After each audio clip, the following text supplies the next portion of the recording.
Let's start first with Shell. Shell, start your video, please, so we can see you.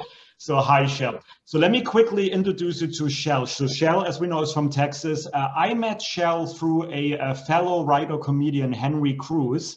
She actually is a comedian, and she, coincidentally, 3 weeks ago, she taught an art and writing, hold on a second, arts and I'm not a crowd, sorry, a comedy writing workshop with us 3 weeks ago. And that's when I found out not only does she write and perform comedy, you know, she auditioned for all different places, you know, nationally.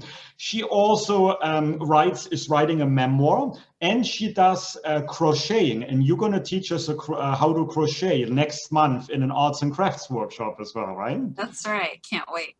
I love to spread the knowledge of crochet. Gotta keep fiber arts alive, not just knitting, but crochet is very important. You know, you gave me the validation that it's okay to be a multidisciplinary artist. You do everything. Why not? You know, it's like, so, you know. That's right. My motto in life is I never want to be limited. I want to be limitless. I love that. That's a great tagline. Oh my goodness. Yeah, it's actually my tagline for my podcast is where there's always variety in life. I forgot you are a podcaster as well, right? Yes, Coffee Talk with Shell. I love it. So what you're going to read from us, there's actually a project behind this. Briefly tell the audience what it is about. My first monologue? No, actually both monologues, because they are part of your memoir. Is that correct? Yes, they are. Oh, yes, they are. I'm a reunited adoptee, and I've lost a lot of family. To sum it up, pretty much, I've learned a lot about loss in life, and I like to give back. And I'm a strong believer in whatever you go through, you go through it for a reason, and you come back stronger, and you give back. So I also volunteer teach grief recovery classes, since the many losses that you'll learn about in my monologues.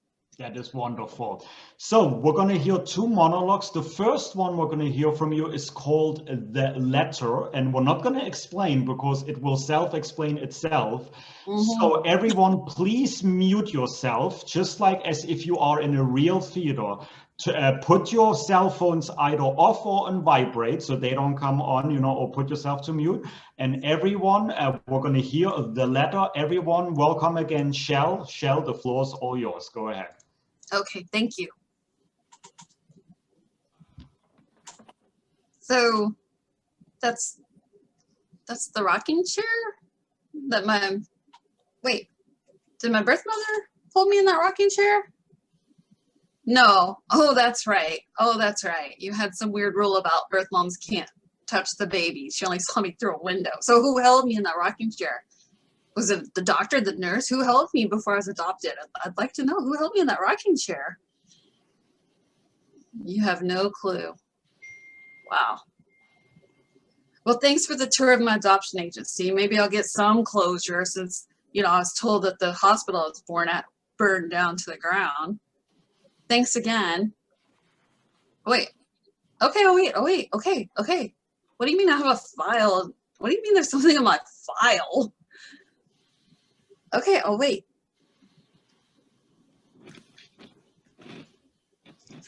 What is this? Why is there an open letter sitting on my file? Dear Shell, I'm Susie. I'm your birth mother? This letter is dated 10 years ago. I was age 17 and my birth father was 23. I'm sorry to tell you I couldn't conceive any more children after I gave you up from adoption because I have a female disease called endometriosis. I've been sick for 10 years. I'm the one going to gynecologist for 10 years. And every doctor says, oh, I'm sorry, Shell, you're adopted and you don't know your medical history. So we can't help you. We don't know anymore. We can't figure out what's wrong with you. But it's probably just in your head. You probably just got it a little worse than other women. And this has been open. This is open.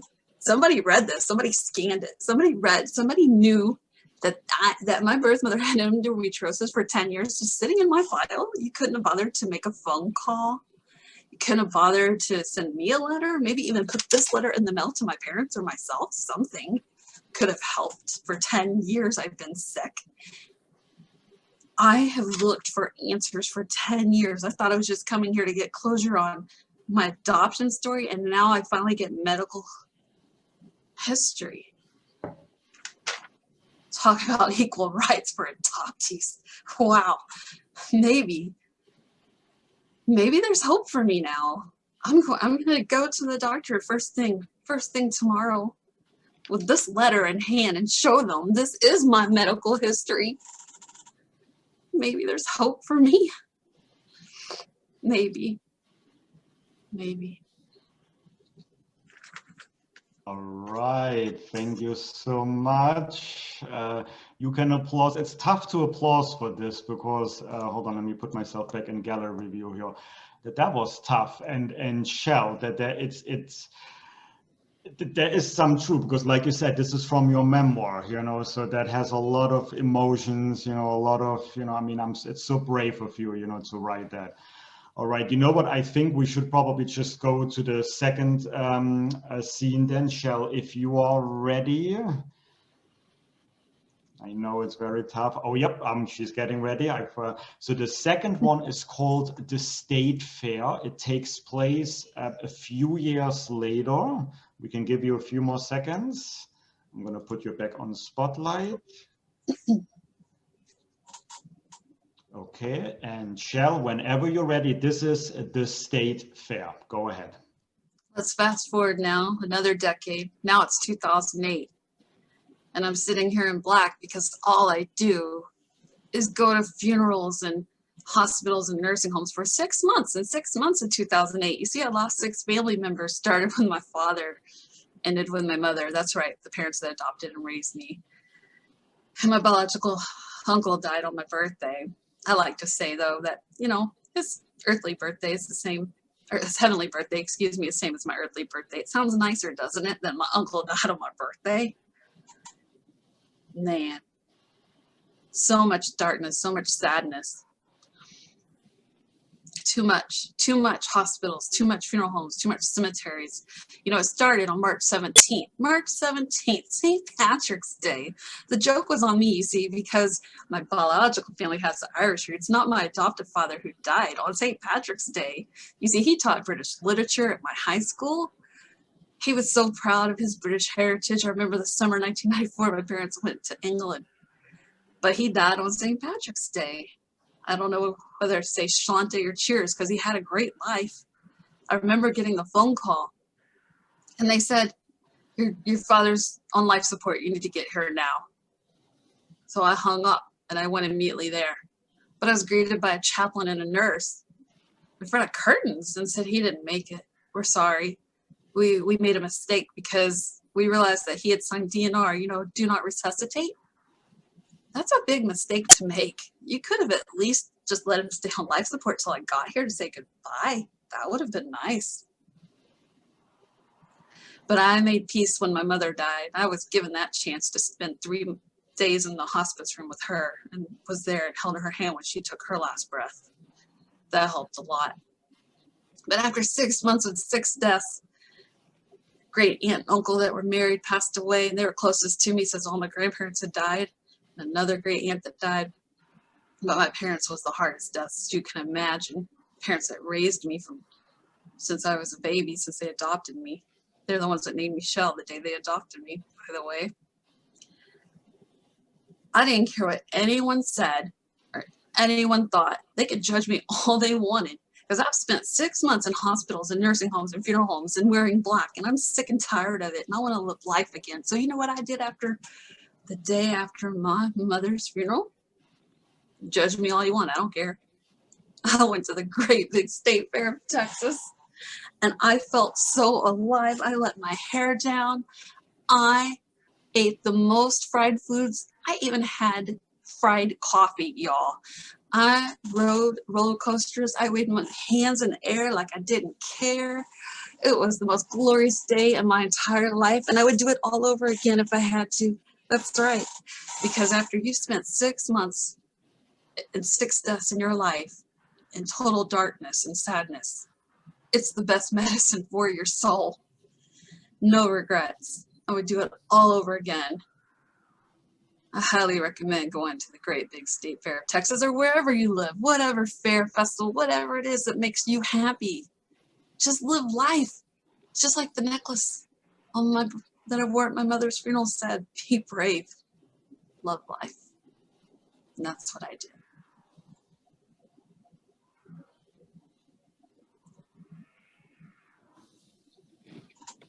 Okay, that's the end, Shell.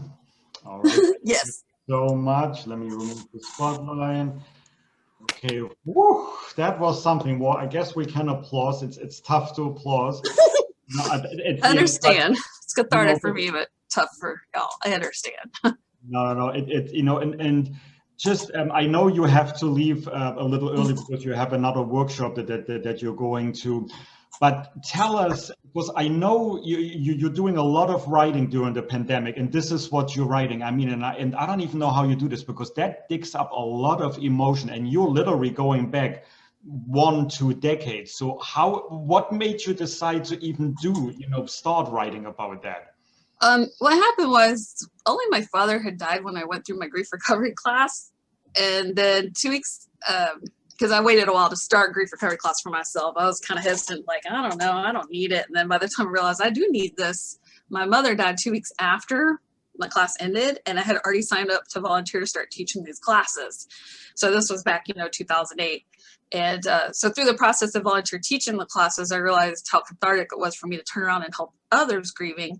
And then I thought, well, maybe if I share my own story, because I have a lot of different like abandonment, loss issues, in my life I've gone through that I've overcame, maybe I could help others. So maybe I could write a book. So actually the first half of my book I wrote quite a while back. And then I don't know why, I just put it aside, maybe because it is very emotional and I just wasn't ready to share yet. And then the pandemic happened and I'm like, there's so much more to add now. So first half is the past and the second half is going to be pandemic. But please always know there's a message of hope between my story. I always end on a high note. Good, that's good to hear. And yeah, I see the comments in the chat, and I'll send you the chat afterwards that, the struggle of grief, and it's good. I know what you mean. Because by you telling us your story, and anyone who will read your book or see similar scenes like this, we will feel comforted, because we will know that, oh my God, well, she went through it, and she went through all the struggle, and, it makes us, okay, well, we can do it too. We can get out of this. Well, so I encourage you, please keep writing it. I want to see the actual book, whether it's this year or next year, and maybe we can do more scenes like this, another time then, but this was so brave of you. I'm going to put in the chat that you are, as I mentioned, with Henry Cruz, you also teach a comedy writing workshop as well as an. Now you'll see why I perform comedy too. It balances out my life really well. Well, and that was my Not next all question. sad. Why do you, how did you get into comedy? That didn't just happen during the pandemic, did it? No, that happened after my parents died. It's very cathartic too. Like, you got to find a sense of humor through, like, I forgot to share the story of my monologue, but for example, when my father died, the gas station clerk was like insisting, you know someone famous because you just bought 20 newspaper copies, and I was like, no. She's like, yeah, you do. You know someone famous. Show me.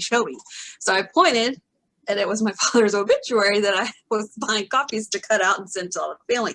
But I couldn't help but laugh, like, that's pretty funny, that the clerk thought I knew someone famous because I bought 20 copies of a newspaper for my, it was my father's obituary that I was buying it for. Amazing. Well, thank you, Shell. In the chat, I put all of her workshops are free as of now. Go to her open mic. I think Karen Schlesinger, who we're going to hear later from, she is actually, I think she signed up for your open mic, and she wants to perform, so I'm looking forward to that. Anyone, just a quick, anyone has a question or comment for Shell? You can raise your hand or unmute yourself. Okay, if not, well then, Shell, stick around for a few more minutes before you have to leave. I really thank you so much from the bottom of my heart that you're very welcome, and we're going to see you at the Arts and Crafts workshop next month, and I'll make sure I'll let everyone know about it. So thank you. Thank y'all. I have not done theater since I was a kid, so thank y'all. I've only done comedy in my adult years, so this was really scary.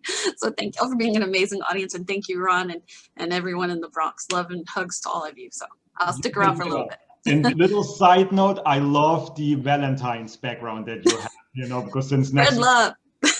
yeah, so, all right, thank you. I appreciate Thank y'all. it. Okay, so next